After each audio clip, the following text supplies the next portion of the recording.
Hello everyone, आज के इस वीडियो में हम पॉलिटी के क्लास 4 को डिस्कस करेंगे। देखिए, इससे पहले हमने पिट्स इंडिया एक्ट को कंप्लीट किया था, जो कि 1784 का पिट्स इंडिया एक्ट था, जिसको कंप्लीट किया था, जिसका डिस्क्रिप्शन बॉक्स से हमारा लिंक आप ले सकते हैं। आज के वीडियो में हम 1793 का चार्टर एक्ट के बारे में डिस्कस करेंगे। क्या क्या विशेषताएं हैं, क्या क्या जानकारियां हैं, इनके बारे में हम पढ़ेंगे। तो हम बता दें, पहला है आपका कि इस एक्ट के द्वारा कंपनी के व्यापारिक अधिकारों को 20 वर्ष के लिए बढ़ा दिया गया था। ये जो चार्टर एक्ट स्टार्ट हुआ था 1793 का, इस एक्ट के द्वारा कंपनी के व्यापारिक अधिकारों को 20 वर्ष के लिए बढ़ा दिया गया था। नेक्स्ट है कि इस अधिनियम के तहत बोर्ड ऑफ कंट्रोल के अधिकारों को वेतन भारतीय कोष से मिलने लगा था। नेक्स्ट है आपका 1813 का चार्टर एक्ट। देखिए, 1813 का चार्टर एक्ट क्या क्या विशेषताएं हैं इसकी।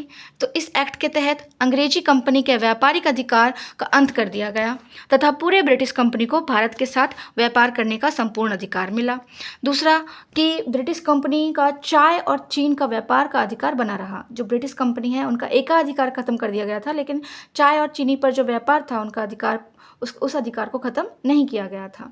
नेक्स्ट है, इस अधिनियम के तहत ईसाई धर्मगुरु को भारत में बसने का अधिकार दिया गया और खुले तौर पर ईसाई धर्म का प्रचार प्रसार करने का भी अधिकार दिया गया। आगे है, इस एक्ट के तहत 1 लाख प्रति वर्ष विद्वान भारतीयों के प्रोत्साहन तथा साहित्य के सुधार के लिए रखा गया।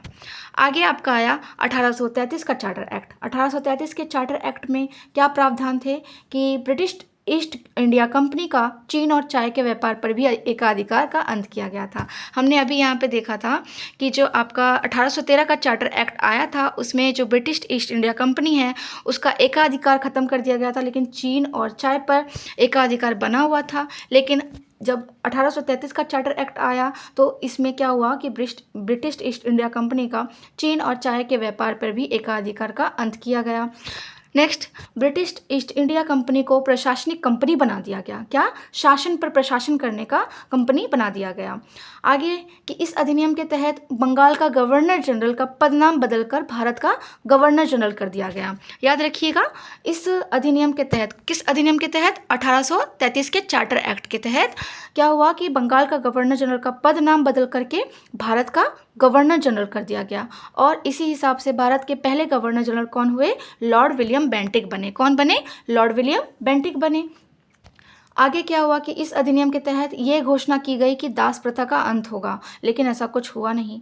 कंपनी के अधीन नियुक्तियों में जो भेदभाव होते थे, उसका अंत किया गया। बहुत सारे भेदभाव किया करते थे कंपनी में सिलेक्शन पाने के लिए, रंग का हिसाब से, इन सब के हिसाब से जो भेदभाव होते थे, उनका अंत किया गया और योग्यता को आधार बनाया गया। जो योग्य होगा वही उन्हीं लोगों की नियुक्तियां होगी।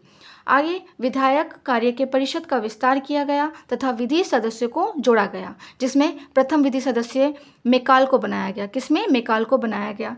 इस अधिनियम के तहत पहली बार बजट के लिए प्रावधान देखने को मिला।